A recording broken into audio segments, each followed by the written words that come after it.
It's ready. Okay. When I work with muscle guarding, so this is really great, especially in this area for endometriosis, herniation surgeries, C-sections, and then low back pain.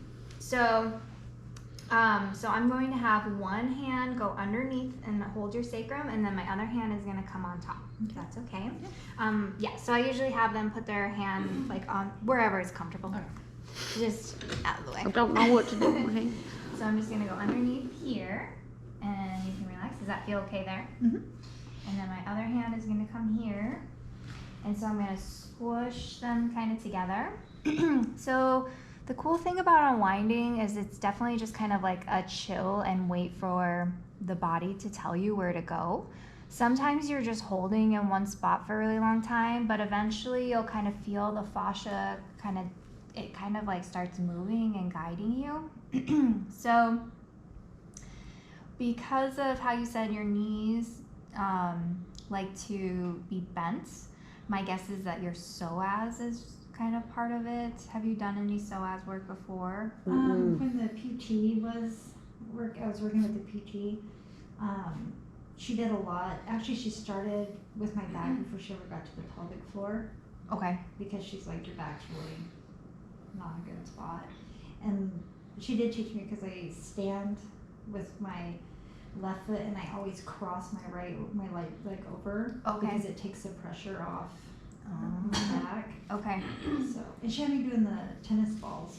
Along the spine, or? No, like right underneath my hip bones right here. I Oh. lay on them, which it took me probably 2 or 3 months before I could actually lay on them. Do that? Because it hurt so bad. Are you still doing that tennis ball stuff? Yeah. Is it? That and the foam roller. Okay. Yeah, it's about the only way I can really get any relief off that. Is this feeling okay? Mm-hmm. Okay. So unwinding is really, really, really slow. It looks not like much at all. But like as I can kind of, I'm just doing micro movements, but I can tell that it's like really, it's pretty guarded in here. And it's like, no, what are you doing to me? It keeps wanting to tense. I can feel it like. Is it? Wanting to like Karate chopping you out. yeah, I feel like everything, I want to like pull everything to the center. Okay. To like hold it right above my tailbone. Is it feeling? It feels nice, the pressure, whatever you're doing on that, my lower back, they're kind of pushing it up. It feels good. Okay. Yeah, it feels like there's relief off that. So when I am working with muscle guarding, it's almost like you're giving it a hug, if that makes sense. Like you're kind of holding it, squishing it together, and then kind of slowly seeing if it will like release with you. So a lot of times I like to just keep, posted with how they're feeling and stuff, and you don't really want to force anything. So my top hand is just kind of like, you probably can't even really see it doing anything, but I'm just kind of going to the edge of where it wants to go.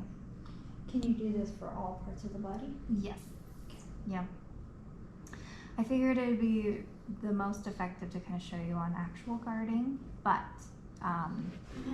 we'll do this area on you, and then if there's another area on you, we can do that. But you can do it, it's really common to do in the shoulder and pec and neck. So neck injuries and stuff, the neck just like doesn't want to let go, especially after like car accidents with whiplash. Bring my mom. Yeah, she would probably benefit, or you can do this to your mom. But even with those, I kind of put it all into like a safe kind of position, and the safe position is going to be whatever position it wants to be in. So if it's your shoulders up to your neck because it's guarded, then that's where I put it, and that's where I start with the unwinding, and then we go from there. So what's the longest you've ever had to sit waiting for something to unwind? Sometimes they don't even in a whole session. Mm. So, when it's, I usually spend about 5 to 10 minutes, and if I'm not getting anywhere, then I go to somewhere else on the body. Because sometimes working a different part of the body will help it relax. So, like, for example, if the neck is really guarded and won't release, sometimes the shoulder or further down the back needs to be released, or even the pec. And then it lets the neck kind of chill out a little bit more. And that will kind of tell you, like, oh, it's, it's compensating for something. Because if something isn't letting go, it could be doing a job of something else.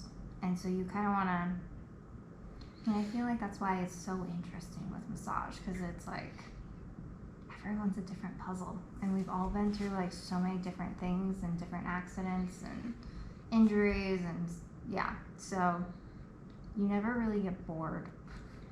Do you do unwinding like just specific on its own, or is it part of the massage that you do it with? So it's more of an MFR thing, but so like what we're doing here, I would do on somebody who has a lot of, like, they told me they have a lot of guarding in their low back. They had a C-section, or like endometriosis is a big one because it's like a bunch of scar tissue, so everything starts sticking together inside. But we will learn this. We'll go over this even more with the anterior fascia line. So from your toe to your head, you have a fascia line. And when you are trying to release the fascia line, you have to go through all of these steps. So it kind of depends on the goals of the client. If their digestion's really messed up, they feel like they're kind of like hunched over a lot because of pain in here, then I would recommend just a session of unwinding. And you can also do this without clothes on, and you would just work underneath the sheet, or like obviously the bottom hand would be under the sheet, and then the top hand could stay on top of the sheet. They could also just wear shorts and like a sports bra or something. Dudes tend to be less, they just don't care. Like when I teach you guys abdominal massage, we drape men just like we drape women, but I've definitely had men just like take the pillowcase and throw it. They're just like, I don't need that. I'm like, just be respectful. God, don't have to make it weird. Do you ever use muscle, like oils to help with unwinding, like peppermint as an example? Sometimes peppermint, or like muscle rubs, any of those menthol-y stuff. Like deep blue or blue ice? Yep. Or Ben Gay, is that one? Mm-hmm. I mean, I don't, BioFreeze. Yep. All those good things. Arvon has one too that I really like. It's more of a warming, and it has like, I think it's acetaminophen, whatever's in aspirin in it. So it's, if they're allergic to that, you don't want to put it on them. But it's crazy how like some of those anti-inflammatories work topically too. So There's, Oh, sorry, go ahead. No, I didn't know that. That's pretty interesting. There's a kind of gel that you can get from Mane and Tail. I used to have a horse who had really bad scar tissue in her shoulder, and I'd have to put that on her before we rode. And I'd have to rub it until I felt it start to soften and that we could ride. And by the time we were done riding, her muscle felt normal. Like it had no stiffness at all in it. oh wow, yeah. And I've used it on myself, and it's amazing. Yeah. So those stimulate blood flow so that the muscle has like good, fresh, healing blood. So it kind of like warms it up in its own way. So sometimes some people are more sensitive to it and they really don't like it because it like burns their skin. Yeah. So I like to always get permission from them before I use it. We used to, my old therapist, who I did not train myself, they were just really bad about asking, and they just put stuff on and people would complain a lot. So especially if you use hot towels or something, you definitely don't want to like put hot towel on after using that stuff because it really burns. I don't know if you guys have ever taken a shower after using stuff like that, but it's like I always warn them, like, do not take a shower for at least an hour, maybe longer, and if you do, it might burn, so just be aware. I can bring some in if you want to see like the consistency and stuff. It's almost like a gel. The horse stuff? Oh yeah, sure. It's definitely softening. How's it feeling to you?